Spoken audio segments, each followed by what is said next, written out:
नाही, योग्य सनस्क्रीन वापरणं. सनस्क्रीन, अच्छा, ओके. सनस्क्रीन म्हणू आपण. कारण हे मी टाईप सांगितले, ते आपल्या त्वचेत असलेलं मेलॅनिन नावाचं जे द्रव्य आहे, अच्छा. पिगमेंट, त्याच्यावर आपला काळसरपणा ठरतो. आता जो टॅन आहे, म्हणजे काळसरपणा जो सूर्यप्रकाशामुळे येतो, त्यातल्या अतिनील किरणांच्यामुळे येतो, अल्ट्राव्हायोलेट ए फ्रॅक्शन, तो टाळण्यासाठी ह्या सनस्क्रीनचा उपयोग आहे. आता आपली स्किन टाईप 5, टाईप 6 म्हणजे 5 आणि 6 मध्ये आहे. म्हणजे आपण काळसर सावळे असेच आहोत. त्यामुळं म्हणजे खरंच हे असं चांगलं आहे की आपल्याला रेशियल संरक्षण आहेच अच्छा, म्हणजे सूर्यप्रकाशापासून. टॅन आपण मार्केटिंग असं होतं किंवा जाहिराती अशा होतात की टॅन आहे ते तुम्ही गोरं करा किंवा ते तुम्ही जास्त चांगलं करा. ॲक्च्युअलमध्ये तुम्ही म्हणताय की टॅन किंवा मेलानिन आपल्याकडे जास्त प्रमाणात आहे, ते चांगलं आहे. जर मेलॅनिन असेल तर ते संरक्षण देतच.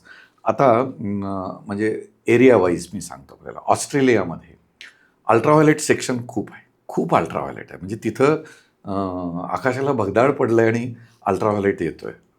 तर त्यामुळं त्यांच्याकडं सनस्क्रीन वापरणं ही गरजच आहे. त्यात म्हणजे जर कमी असलं सनस्क्रीन तर त्यांना ते त्रास होऊ शकतो. बरं, स्किन कॅन्सर्स आहेत ते त्यांना कॉमन आहेत. ते आपल्याकडं भारतात स्किन कॅन्सरचं प्रमाण कमी आहे. अगदी कमी आहे अगदी म्हणजे त्यामानाने. लोकांना माहिती सुद्धा हो. नसेल एवढ्या प्रमाणात ते कमी आहे. कारण आणि आपण टाईप 4, 5 मध्ये 6 मध्येच आहोत. तसंच आफ्रिकन स्किनला सुद्धा आहे. त्यामुळे जेवढी स्किन गोरी तेवढं त्यांना अल्ट्राव्हायोलेटपासून संरक्षण जास्त. अर्थात असलेला आपला रंग व्यवस्थित ठेवण्यासाठी सनस्क्रीनला एक थोडी भूमिका आहे. पण ते कोणी वापरावं, किती वापरावं, कसं वापरावं, ह्याच्याबद्दल कुठंतरी माहिती पाहिजे माणसांना. नाही, कोणी त्याच्याबद्दल सांगताना आपल्याला दिसतच नाही. आणि सर्रास वेगवेगळे प्रॉडक्ट, सनस्क्रीन SPF 40, SPF 50 अशा पद्धतीने त्याच्यावरती मेन्शन करून येतात. पण लोक जनरली जास्तीत जास्त SPF व्हॅल्यू असलेलं सनस्क्रीन घेतात. पण त्याच्यातही फिजिकल आणि केमिकल असे पार्ट्स असतात जे सर्वसामान्य आमच्यासारख्या लोकांना ते कळत नाहीत.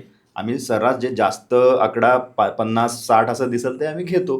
परंतु त्याचा इफेक्ट नेमका आमच्या स्किनवर किंवा आपल्या इंडियन स्किनवर काय होतोय हे आम्हाला माहितीच नसतं. त्याबद्दल जर आपल्या व्ह्युअर्सना सांगितलं तर बरं. अगदी अगदी नक्की सांगेन मी.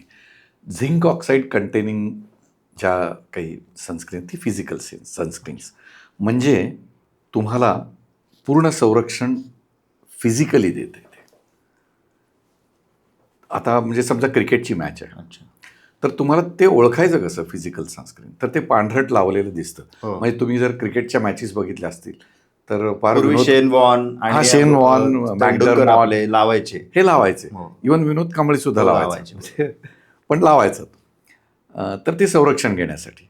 कारण त्यांचा अल्ट्राव्हायोलेटचा डोस खूप असेल तर तो पडू नये म्हणून ते फिजिकल आणि ते सनस्क्रीन. दिवसभर खेळत असायचे मॅच त्याच्यासाठी. आणि त्यामुळे SPF म्हणजे सन प्रोटेक्शन फॅक्टर. अच्छा, सन प्रोटेक्शन फॅक्टर. तर तो म्हणजे किती, ह्याच्यापेक्षा तुमची गरज किती आहे त्याच्यावर ते ठरतं. आणि तुम्हाला किती वेळ जायचं आहे. आता सनस्क्रीनबद्दल मी तुम्हाला सांगतो. एक साधारण 3 तासांनी तरी सनस्क्रीन रिपीट केलं गेलं पाहिजे. अच्छा, म्हणजे आपण समजा ऑफिससाठी 10 वाजता बाहेर पडलो तर साधारण 11, 12, 1 वाजता परत आपण ते सनस्क्रीन लावलं पाहिजे. प्रोव्हायडेड तुम्ही सनलाईटमध्ये जाणार असाल अच्छा, तर. बरोबर. आता त्यातलंही तुम्हाला सांगतो, साधारण तुम्ही सनस्क्रीन लावलं की साधारण 12 ते 15 मिनटं घाम न येता कुठल्या तरी तशा वातावरणात राहिलं पाहिजे.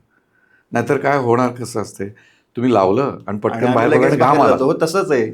की त्यामुळे त्याचा उपयोग होत नाही. कुणी असं सांगितलंच नाही की सनस्क्रीन लावायचं आणि बाहेर जायचं म्हणजे माणूस टॅन होत नाही, असंच ठरलेलं आहे. म्हणजे ठरलेलं म्हणजे सांगितलं गेलंय. हां, एक थिन फिल्म पाहिजे जी संरक्षण देईल.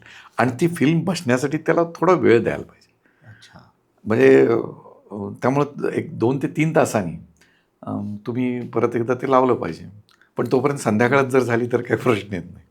उन्हात जाणार नसलातच तर काही अडचण येत. आणि मग केमिकल सनस्क्रीन्स बाबत केमिकल म्हणजे ही त्याचे काही इन्ग्रेडियंट्स असतात. ती हे नॉन फिजिकल म्हणजे सगळी chemical. They are quite safe. म्हणजे खूप टाईम टेस्टेड आहेत बरं का ती. हे अगदी नक्की आहे की टाईम टेस्टेड आहेत ती.